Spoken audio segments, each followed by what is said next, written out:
Nation of Fitin10, welcome to day 64. 7 days to go. Final week, the last 7 days, the final stretch. And I want to remind you that a lot can happen in a week still. Still 1 week is 10% of this challenge. So I'm going to encourage you to keep pushing through. 10% is 1/10 of this challenge. There's only 10 of them. So you put 10 together, there's a lot of change. You take one of them away, it's going to be a little less change, right? It's going to be 10% less change. So we've got to keep moving through and doing our best to bring in the best results towards the end, right?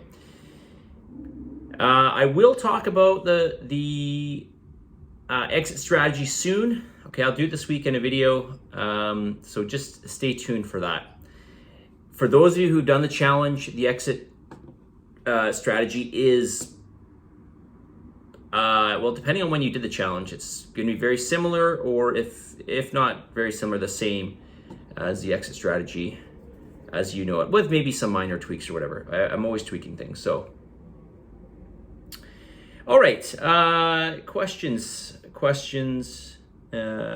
All right, this person writes, I like that lift camps are varied in their routines. Are there any benefits to doing the same strength routine for a certain length of time, say 6 to 8 weeks? Yes, there is. This will allow you to better gauge your progress for certain lifts. So for example, if you've got a program that covers, I don't know, let's say 12 movements, and you break them up into, let's say 2 workouts, okay? And you do these, you've got some sort of routine. Perhaps there's a little bit of undulation or whatever, or maybe not. Maybe you're just gonna replicate the routine throughout, let's say an 8-week period.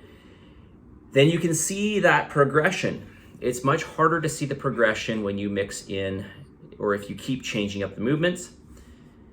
Although you can still see progression, of course, when you come back to doing, let's say, if you do a squat, let's say barbell back squat, and then maybe you don't do that for 3 leg workouts, and then you come back on a 4th and you do it again.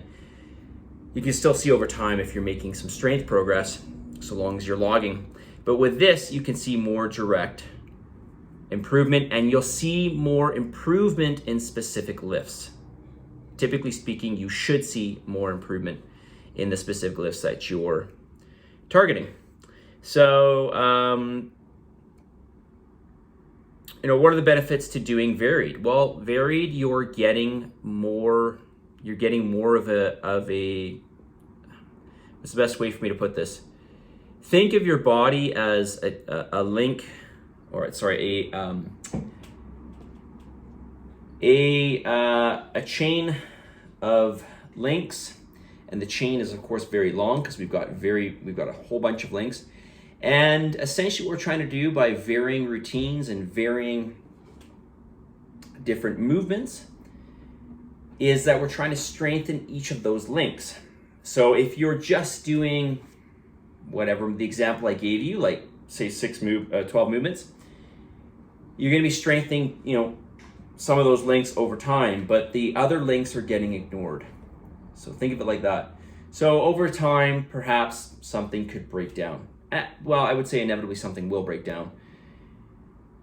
It is hard to cover everything. In everything at every angle, it's really, really hard. So you have to pick and choose what's most important to you when you're doing a routine. How do you know when to change the routine? And are there any cons to doing the same routine for 6 to 8 weeks? Well, we just went through a con there, and that would be the biggest one. Of course, boredom could be another one. You get bored if you're doing the same routine, maybe. There are certain movements that I like to do every single time that I've been doing for years. So how do you know when to change the routine? Well, again, this depends on a host of factors. It really depends on what are your goals. So, for example, if one of your major goals is not to be bored, then maybe you'll be changing it frequently. But if your goal is, for example, to build your, let's say you're following a powerlifting program. Now, let's be more specific. Let's say you just want to get your bench press up. okay, then you'll follow a program that's going to be tailored for that, and you'll follow it all the way through until the end, and then you'll figure out what to do after that. So it really depends on what your goal or goals are. If you're looking just for all around, you just want to feel good, or maybe you're looking, let's be more specific. You want some good all around strength. You want to strengthen your body as a whole. Then, probably some variety is going to be good. If you're looking to, train major movements, a lot of people think that there's 6 movements that are really, really important. So for example, your squats, your rows, your pull-ups, your overhead presses, your deadlifts, and what am I missing here? No, I guess that would just be 5. 5 movements. And so you'll just concentrate on those 5. And maybe that's your goal. So it really just depends. So how do you know when to change it? Well, when things start to stagnate, maybe you plateau, although that wouldn't necessarily be a reason to change the exercises. Maybe you develop an injury. That might be a reason to switch around some things. Maybe you need some variety, which we already talked about. Or maybe you want to switch up your goals. So it really depends, right? But I would say generally it's probably a good idea to switch up things. If you're following a set program, switch it up every 8 weeks or so, every 6 to 8 weeks. Some comments here. I love Cinermag from ATP Labs. It really does help to have a better sleep for at least 4 hours. Yeah, I noticed a big difference with Cinermag by ATP Lab. And I do notice a much better sleep with it, for sure. Also, another comment here.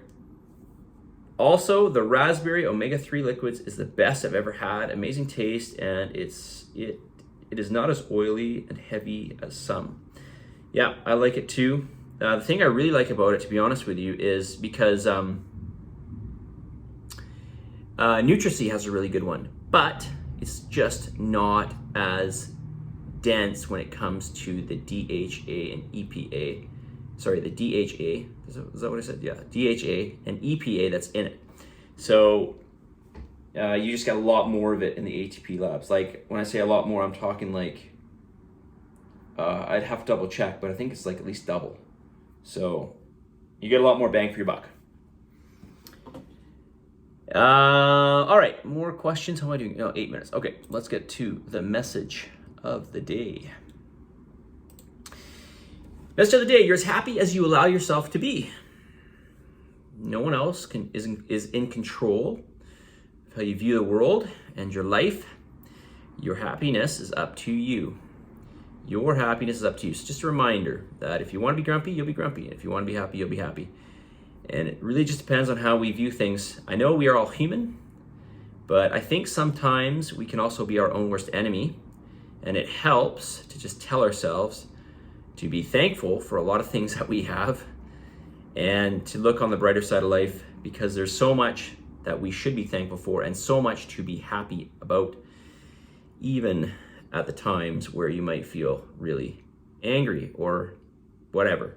Okay, just you're not happy. So think about the things that you are happy about, the things that you are thankful for, and that will hopefully bring about some happiness. But ultimately, happiness is just a state of mind. All right, it's just a state of mind. Okay, positive energy, positive vibes. Believe in yourself, for love, God gives some gratitude, and I'll talk to you all tomorrow.